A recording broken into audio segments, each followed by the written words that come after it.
Did Paul violently persecute Christians? Hi, everybody. My name is Robin Walsh. I'm a scholar of New Testament and early Christianity and part of Paths in Biblical Studies. Now, this is actually a follow up video to a video I made about this question of did Paul persecute Christians? In that video, I was curious because I've always found translations of, especially, and let me call it up here, Galatians 1:13 to be a little bit maybe over determined. And what I said in that past video is that it seemed to me that Acts was really informing how people were reading a passage like Galatians 1:13, that they were understanding this idea of, especially because of the influence of the way that Stephen is martyred in Acts, that Paul, speaking of persecution, was actually him, violently, most likely, in fact, killing early Christians and martyring them.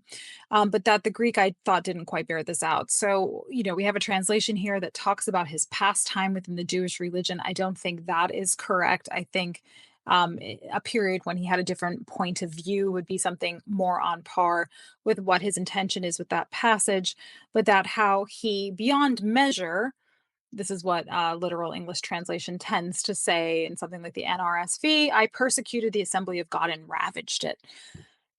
So I wanted to follow up on this. A couple of things. This idea of beyond measure, and we talked about a little bit again in the previous video. Again, it's more like Paul is saying that I was better than anybody at this, which is very on par or like, on brand with Paul. Paul thinks he's better than anybody at everything. But he, at most, more than anybody, was really persecuting, pursuing, following might be a better translation. We talked before about the idiokon here, that this is it could be softened, that the primary definition is more like follow or pursue the assembly of God, the ecclesia of God. And this idea of he ravaged it, this gives a sense of true violence. And so you do get this idea of he violently persecuted beyond measure, extremely, again, to the point of death. Now, this past weekend, not to get in too deep or too personal, I happened to be with two classicists at a memorial. And I thought if it were appropriate, I would bring this up with them and see what they thought. And I actually did bring the Greek with me because I'm not a normal human being. So, I show up to somebody's memorial with, Greek New Testament.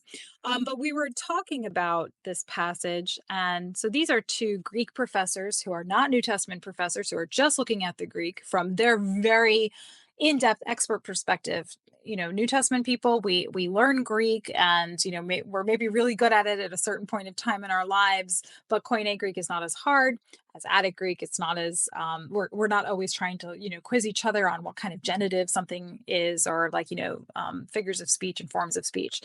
So I wanted to talk to these two classicists. They agreed with me that the language is not as strong. This idea of violently persecuted, that's not really it. It's more like followed somebody around a whole wicked lot. I'm in Boston right now, and really sort of irritated them. But this is the really crucial thing. Right away, both of these classicists said to me, these are conative imperfects, the verbs. They are imperfect and they're conative, CONATIVE. And what this means is they're sort of conditional or indicate an action that wasn't fulfilled, that wasn't completed.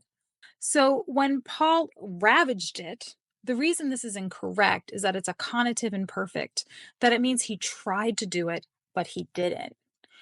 I've been looking into why New Testament translations and commentaries, and I'm just beginning this exploration. I'm feeling an article coming on.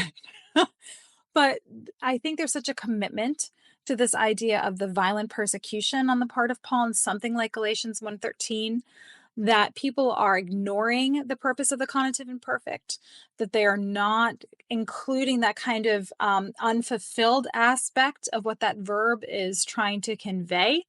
And they are just running with this idea that he's, committing all these acts, violent acts, and in an extreme way. And I'm just not sure that that's the case. So, this is a little bit of a vulnerable video in the sense that I'm giving you kind of a developing thought. This is actually what it looks like. to be a New Testament nerd. You discover something like this and kind of latch onto it. And now I'm going to have to look into 10,000 different commentaries. And I've already started downloading articles from Novum Testamentum and try to figure out what scholarship has said about this. But so far, we're on to something here. There's something going on with that conative imperfect that I don't think is being captured with the traditional translations. So let's keep this as a rolling thing. I'll give you some more updates as stuff develops in my research if necessary. But again, wanted to follow up because there were some questions about that last video. I hope you found this interesting. And if you did, I've been posting about this too over at the Biblical Studies Academy. Now, go to bartehrman.com/BSA learning to see those posts or to learn more. But the thing is, over at the BSA, not only do we have these conversations all the time, so thinking about the community, but also there are a variety of other kinds of resources. At this point, we have over 170 plus hours of New Testament and biblical studies courses available over at the BSA. I also give a talk. At least once a month with a long discussion with our members, as does Bart Ehrman. He gives a talk once a month. We also have a number of other forums that you can join where this is the kind of thing we iron out. So I'll be posting some more materials about the conative imperfect over at the BSA. But don't just go for my materials. Go check out everything that we have to offer. And again, I'll follow up on this if you're interested, but go over to bartehrman.com/BSA learning. And thanks for your collaboration on this.